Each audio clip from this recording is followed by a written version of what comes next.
الحمدللہ رب العالمین والعاقبۃ للمتقین والصلاۃ والسلام علی سید الرسل وخاتم الانبیاء والمرسلین والحمدللہ رب العالمین۔ بسم اللہ الرحمن الرحیم۔ لن ینال اللہ لحومها ولا دماؤها ولکن ینالہ التقوی منکم، صدق اللہ العظیم۔ الحمدللہ، قربانی محض جانور ذبح کرنے کا نام نہیں، بلکہ یہ حضرت ابراہیم علیہ السلام کی سنت اور اللہ تبارک و تعالیٰ کے حضور تقرب کا عظیم ذریعہ ہے۔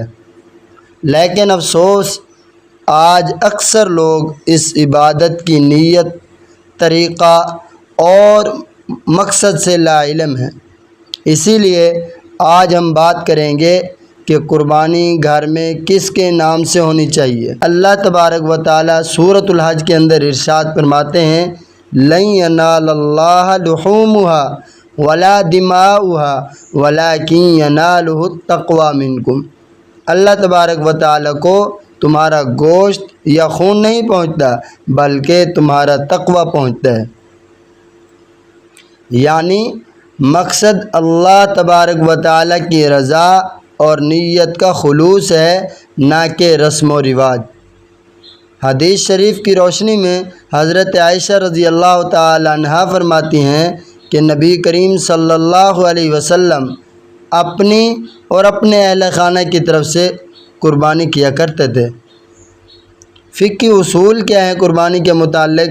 نمبر 1، اگر گھر کا سربراہ، شوہر، والد صاحب نصاب ہے اور تمام اہل خانہ کا خرچ وہی اٹھاتا ہے تو اسی کی قربانی پورے گھر کی طرف سے کافی ہو سکتی ہے۔ نمبر 2، لیکن اگر بیوی، بیٹے یا بیٹی خود صاحب نصاب ہوں، یعنی کہ ان کے پاس مال زکوٰۃ کی مقدار ہو، تو ان کی طرف سے الگ الگ قربانی کرنا واجب ہوگا۔ نمبر 3، نیت کا مسئلہ بہت اہم ہے۔ صرف زبان سے کہنا کافی نہیں، بلکہ جانور خریدتے وقت جس کے لیے لیا جائے، دل سے نیت بھی اسی کی ہونی چاہیے۔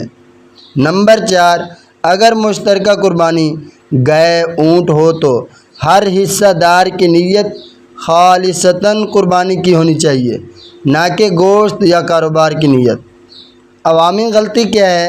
آج 60% لوگ قربانی کے نام کی نیت کیے بغیر جانور لے آتے ہیں۔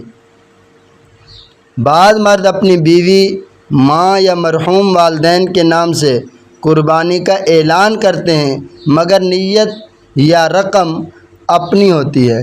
مثلا نیت یہ ہوتی ہے کہ میں اپنی قربانی کر رہا ہوں، لیکن اظہار کرتے ہیں کہ میں بیوی کی طرف سے کر رہا ہوں، ماں کی طرف سے کر رہا ہوں یا مرحوم والدین کی طرف سے کر رہا ہوں۔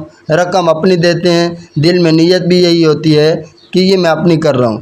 بعض دفعہ ایسے بھی ہوتا ہے، والدین کے مال میں سے وہ مال ادا کرتے ہیں قربانی کا، لیکن دل میں نیت یہ ہوتی ہے کہ یہ قربانی میں اپنی کر رہا ہوں، تو یہ بھی غلط ہے۔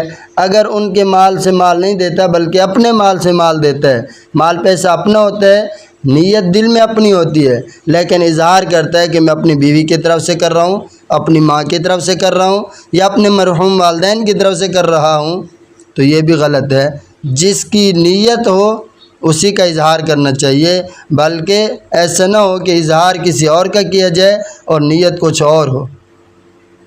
یہ مسئلہ نہایت اہم ہے۔ اگر نیت درست نہ ہو تو عبادت کا ثواب کم بھی ہو سکتا ہے اور اللہ رب العزت کے ہاں ضائع بھی ہو سکتا ہے۔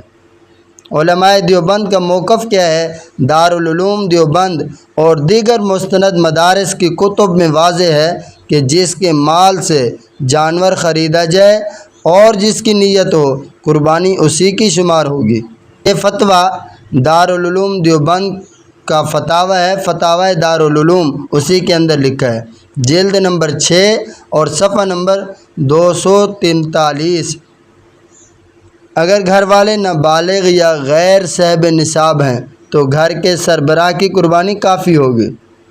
اگر الگ الگ افراد صاحب نصاب ہیں تو ہر ایک پر الگ الگ قربانی واجب ہوگی۔ نیت اور تقوی ہی قربانی کا اصل روح ہے۔ اگر آپ کو ہماری یہ ویڈیو پسند آئی ہو تو برائے مہربانی لائک کیجیے، کمنٹ میں اپنی رائے کا اظہار کیجیے اور دوسروں تک اسے شیئر ضرور کیجیے تاکہ یہ عمل خیر دوسروں تک پہنچ سکے۔ اور جاتے ہوئے ہمارے چینل راہ صداقت کو سبسکرائب کیجیے۔ ہمارا چینل راہ صداقت جہاں ہم قرآن و سنت اور علماء کرام کی روشنی میں مسائل کا حل پیش کرتے ہیں، وہیں آپ کو روحانی وظائف بھی بتائے جاتے ہیں۔ اور آخر میں ہمیشہ کی طرح میرے واسطے دعا کیجیے۔ میں ہوں آپ سب کا محمد صداقت اللہ۔